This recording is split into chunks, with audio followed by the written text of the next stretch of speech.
झोपण्याचा प्रयत्न करत असते, पण राकेश आणि कीर्तीचं चित्र डोळ्यासमोर आल्यावर तिची झोप उडत असते. तिकडे राकेश आणि कीर्तीने भरपूर शॉपिंग केलेली असते. सोबतच बाहेर पार्टीमध्ये डान्स, ड्रिंक, क्लब सर्व एन्जॉय करून ती कीर्तीच्या फ्लॅटवर आलेले असतात. कीर्तीला कसला तो फ्लॅट आपल्या राकेशने गिफ्ट दिलेला असतो तिला. दोघे खूप थकलेले असतात. कीर्ती बोलते, थँक्यू बेबी, आज खूप शॉपिंग करून दिली तू मला. बेबी, तुझ्यासाठी काही पण थँक्यूने काम नाही होणार. मी तुला खुश केलंय, तू मला खुश कर, राकेश बोलतो. आणि दोघे एकत्र येऊन बेडवर झोपतात आणि एकमेकांकडून त्यांची शारीरिक गरज ते पूर्ण करतात. सकाळचे 6 वाजलेले असतात. प्रियाला राकेशचा विचार करून रात्रभर झोप लागलेली नसते. तरीही ती सकाळी उठून बाथरूम मध्ये जाते. तिकडे राकेश घरी आलेला असतो. तो बेडरूम मध्ये जातो तर त्याला प्रिया कुठेच दिसत नाही आणि त्याला फारसा फरकही पडत नाही. तो बेडवर जाऊन झोपतो. प्रिया बाथरूमच्या बाहेर निघते तर तिला राकेश दिसतो. शूज घालूनच झोपलेला असतो, म्हणून ती राकेशचे शूज काढायला त्याच्या पायाजवळ बसते. त्याचे शूज काढून ती उठायला लागते तर तिचं लक्ष राकेशच्या गालावर जातो, जिथे कीर्तीच्या लिपस्टिकचा डाग उमटलेला असतो. प्रियाला परत रात्रीची आठवण येते आणि तिच्या डोळ्यात परत एकदा अश्रू येतात. ती डोळे साफ करून नेहमीप्रमाणे महादेवाच्या मंदिरात पूजा करते आणि किचनचा रस्ता गाठते. थोड्या वेळात वसुधा तिथे येते. प्रिया, आज इतक्या लवकर उठली? आई, झोप येत नाही होती म्हणून उठली. प्रिया थोड्या निराशेने आणि किचनचे काम करत बोलते. राकेश आला का? वसुधा बोलते. हो, आताच आलेत ते, प्रिया बोलते. दोघी आता टिफिन आणि नाश्ता तयार करतात. थोड्या वेळात बाहेरून आवाज येतो, आई, नाश्ता आण, उशीर होतोय. प्रिया, जा वाढ त्याला नाश्ता, वसुधा बोलते. आई, आज तुम्हीच वाढा, प्रिया असं म्हणून बाकीच्या व्यक्तींची नाश्त्याची तयारी करते. सर्व टेबलवर बसलेले असतात. वसुधा राकेशला तर प्रिया बाकीच्यांना नाश्ता देत असते. आज प्रियाचं मूड खूप खराब असतं. राकेश सर्व नोटीस करत असतो, पण त्याच्याकडे दुर्लक्ष करतो. सर्वांचा नाश्ता होतो. राकेश, आई मी निघतो, उशीर होतोय असं म्हणून राकेश बंगल्याच्या बाहेर निघतो. प्रिया पण. दोघे टिफिन घेऊन त्यांच्या मागे जाते. दोघं ऑफिसमध्ये पोहोचतात आणि आपापल्या कामाला लागतात. प्रिया आज खूप शांत असते. थोड्या वेळानंतर प्रिया केबिनच्या बाहेर निघून कॉलवर बोलत बोलत राकेशच्या कॅबिनकडे जाते असते आणि तिकडूनच कीर्ती पण राकेशला भेटायला आलेली असते. दोघांचं लक्ष नसतं आणि दोघांची टक्कर होते. टक्कर होताच प्रियाचा मोबाईल खाली पडतो आणि जोरात आवाज होतो. आता सर्व स्टाफचं लक्ष दोघींकडे जातं. प्रियाला सकाळी राकेशच्या गालावर दिसलेला लिपस्टिकचा डाग आठवतो. आता प्रिया खूप संतापलेली असते. ती जोरात ओरडते आणि म्हणते, मूर्ख, बगीचा नाही आहे हा, फिरायला माझं ऑफिस आहे, डोळे उघडे ठेवून चालत जा. कीर्तीने इतक्या शांततेत आणि ॲटिट्यूडने म्हणते, डोळे उघडे ठेवून नाही चालली तर काय करून घेशील? आता प्रियाला जास्तच राग येतो. प्रिया बोलते, हाकलून लावेन तुला इथून. कीर्ती ओ, ऑफिस राकेशचं आहे पण विसरली का? आणि राकेश मला इथून जाऊच देणार नाही हे तुला चांगलंच माहिती आहे. प्रिया, बरोबर आहे तुझं. तुझा राकेश तुला बाहेर जाऊ देणार नाही आणि मी आत येऊ देणार नाही. मग तू एक काम कर, तू दरवाजात उभी राहत जा, म्हणजे तुला अडचण होणार नाही. आणि हो, दरवाजात कोण उभे राहतं हे तुला चांगलंच माहिती आहे. प्रिया तिचा पूर्ण राग काढत होती. प्रियाचं असं बोलणं ऐकताच सर्व स्टाफ हसायला लागतो. कीर्तीला मात्र खूप राग येतो.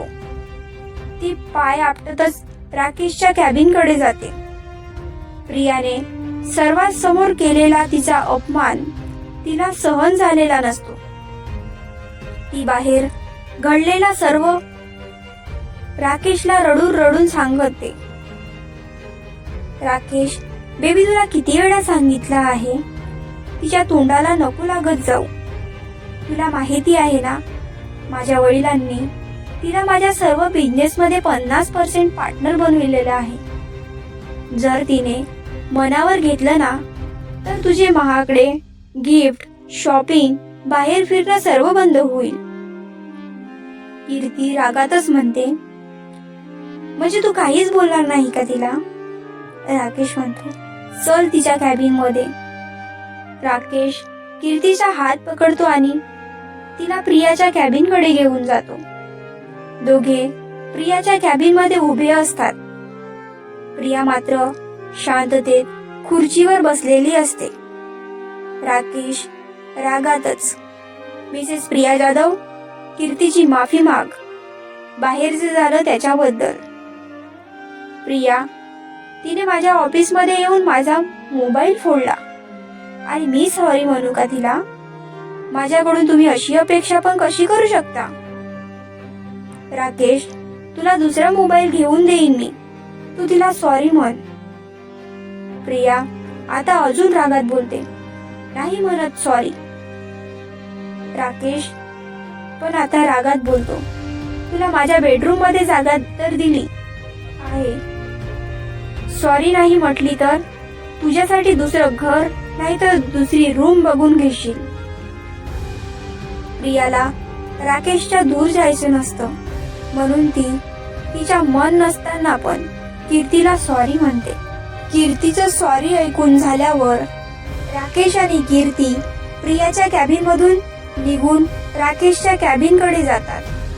प्रियाला आज परत राकेशने कीर्ती समोर हार मानायला लावलेली असते. प्रिया खुर्चीवर बसून नशिबाला दोष देत रडत असते. कीर्तीला मात्र एखादी जंक जिंकल्यासारखी फिलिंग तिच्या मनात येते. राकेशच्या कॅबिन मध्ये राकेश आणि कीर्ती कॉफी पीत बसलेले असतात. कॉफीचा कप उचलतच कीर्ती राकेशला म्हणते, बेबी, ही प्रिया जास्तच आपल्या डोक्यावर बसते. तुझी 50% पार्टनर काय झाली, तिला तर पंखच फुटले. कॉफी पितच राकेश कीर्तीला म्हणतो, कीर्ती, तुला लग्नाच्या वेळेस बोललो होतो की आपण लग्न करून घेऊ, पण तूच नाही म्हणाली आणि मला घरच्यांच्या दबावामुळे प्रियासोबत लग्न करावं लागलं. तू तेव्हाच हो म्हटली असती तर ही माझ्या आयुष्यात आलीच नसती. कीर्ती त्याचं बोलणं ऐकून मनातल्या मनात बोलते, बेबी, मला तुझ्यासोबत लग्न करण्यात काहीच इंटरेस्ट नाही आहे. मी तर फक्त तुझ्या पैशामध्ये तुझ्या सोबत आहे. माझं खरं प्रेम तर दुसरंच आहे. मी फक्त तुझा वापर करते. मागच्या 2 वर्षापासून असं म्हणत कीर्ती एक कुटील हास्य चेहऱ्यावर आणते. राकेश तिला थोडी जोरात आरोळी मारून म्हणतो, कीर्ती, मी काहीतरी बोलतो, तू कोणत्या विचारात आहे? कीर्ती, अरे काही नाही, बरोबर म्हटलं तू कीर्ती. आता कॉफीचा कप खाली ठेवून राकेशच्या हातावर हात ठेवते आणि म्हणते, आय लव्ह यू.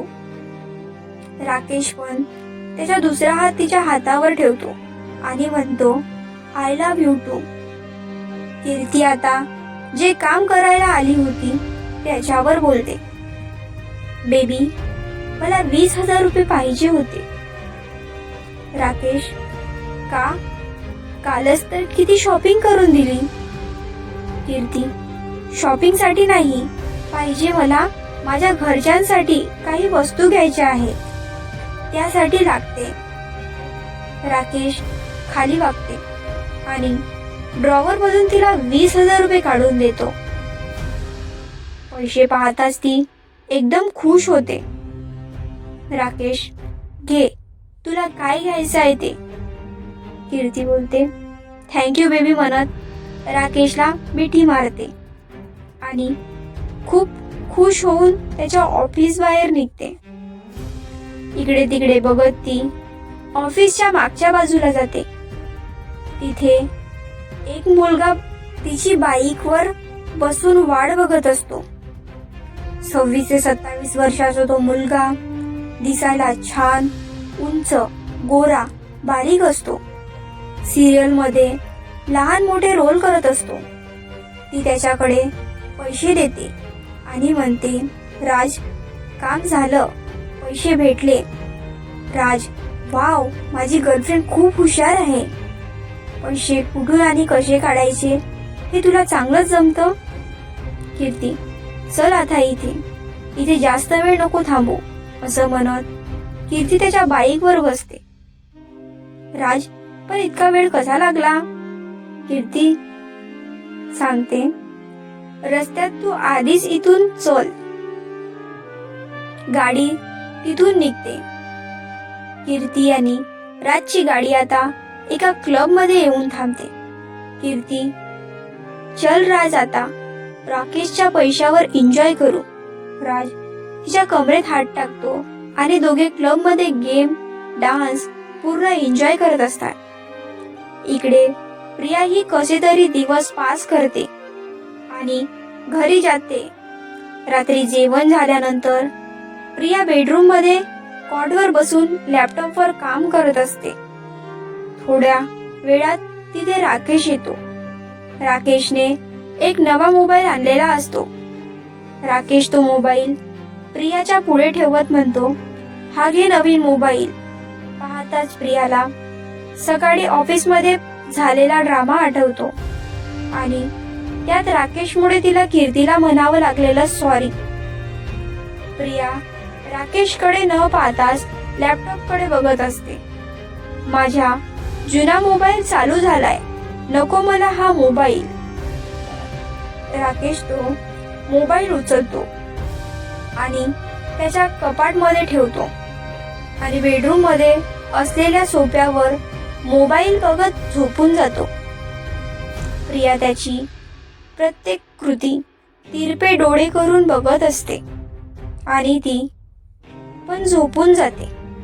दुसऱ्या दिवशी प्रिया आणि राकेश ऑफिस मध्ये काम करत असतात. राकेश कीर्तीला आज सकाळपासून कॉल करत असतो, पण ती त्याचा कॉल रिसीव करत नाही. कीर्ती एका गार्डन मध्ये राजची वाट बघत असते. थोड्या वेळात राज तिथे येतो. त्याला पाहताच कीर्ती म्हणते, राज काय झालं, असं अचानक का बोलवलं मला इथे. तुझ्यामुळे मी माझा मोबाईल पण रूम मध्ये विसरून आली.